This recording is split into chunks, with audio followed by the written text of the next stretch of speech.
Global मंथन समाचार channel पर आपका स्वागत है। क्या हिंदुस्तान की फॉरेन पॉलिसी का लक्ष्य अदानी जी को और अमीर बनाने का है?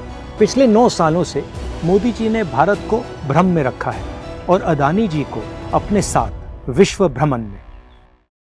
मेरे प्यारे देशवासियों, मैंने संसद में सरकार से कुछ आसान से सवाल पूछे थे। सबूत के साथ मैंने हमारे देश की फॉरेन पॉलिसी या कह लीजिए अदानी जी की बिजनेस एक्सपेंशन पॉलिसी पर कुछ सवाल पूछे। सरकार ने एक भी जवाब नहीं दिया। चलिए मैं सारे सवाल फिर से दोहरा देता हूँ। उम्मीद है कि इस बार सभी देशवासियों को जवाब मिल जाएगा। कितनी विदेश यात्राओं में अदानी जी पीएम के साथ गए? कितने देशों में पीएम के ऑफिशियल टूर के बाद अदानी जी वहां गए? और कितने देशों में पीएम जाने के बाद वहां अदानी जी ने बिजनेस डील साइन की? अगस्त 2013 में क्वींसलैंड ऑस्ट्रेलिया के डिप्टी प्रीमियर के नेतृत्व में एक डेलीगेशन ने गौतम अडानी के मौजूदगी में नरेंद्र मोदी से मुलाकात की। मई 2014 में अडानी को ऑस्ट्रेलिया में $15.5 बिलियन का कोल और रेल प्रोजेक्ट मिल गया। नवंबर 2014 में गौतम अडानी प्रधानमंत्री नरेंद्र मोदी के साथ G20 समिट के लिए ऑस्ट्रेलिया गए।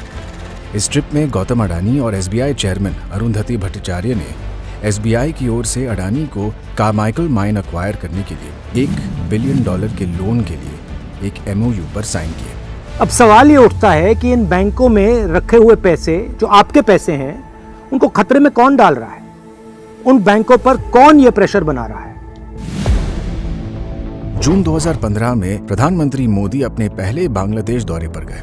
विजिट का जबरदस्त फायदा अदानी ग्रुप को मिला। 2015 में अदानी पावर लिमिटेड ने 1600 मेगावाट थर्मल प्लांट डेवलप कराने के लिए बांग्लादेश के साथ एक MOU साइन किया। ये घोषणा की गई कि अदानी पावर बांग्लादेश को बिजली पहुंचाने के लिए थर्मल पावर प्लांट का निर्माण करेगी। एक्सपर्ट्स ने साफ साफ कहा कि लोकल रेट से 5 गुना महंगे रेट पर बिजली बेचकर अडानी बांग्लादेश को लूट रहे हैं।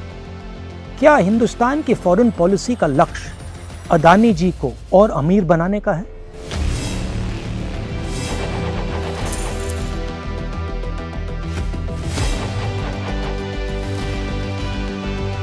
On November 24th, the President summoned me after a meeting and said India's Prime Minister Modi is pressurizing him to hand over the project to the Adani Group. Public hearing शुक्रवार को हुई। संसद में इलेक्ट्रिसिटी एक्ट 1989 में संशोधन पास करने के ठीक एक दिन बाद इस संशोधन के जरिए कॉम्पिटिटिव बिडिंग का नियम ही खत्म कर दिया गया। मुख्य विपक्ष का दावा है कि संशोधन सिर्फ इसीलिए किया गया ताकि अडानी की अवैध डील वैध घोषित हो जाए। और फिर वही हुआ जो हर बार होता है, श्रीलंका के इस ऑफिसर को इस्तीफा देना पड़ा। क्या ये बात सही है कि पीएमओ ने अदानी ग्रुप के फायदे के लिए पड़ोसी देशों को कॉन्ट्रैक्ट देने के लिए मजबूर किया? मार्च 2016 में अडानी ने अनमैन्ड एयरक्राफ्ट सिस्टम्स के फील्ड में इजराइल की कंपनी एल्बिट आई स्टार और एक भारतीय company alpha design technologies private limited के साथ स्टेटमेंट ऑफ इंटेंट करार किया।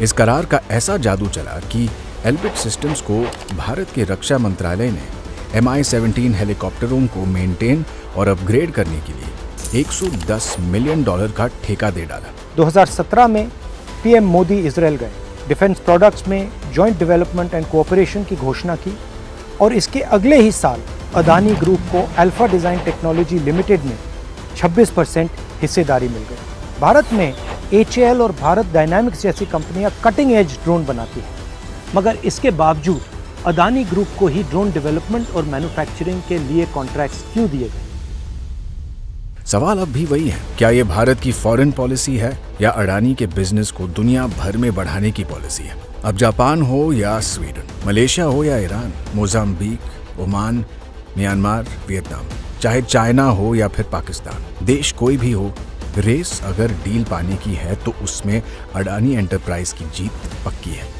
पिछले 9 सालों से मोदी जी ने भारत को भ्रम में रखा है और अदानी जी को अपने साथ विश्व भ्रमण में। अगर आपको वीडियो पसंद आई हो तो चैनल को सब्सक्राइब जरूर कीजिएगा। धन्यवाद।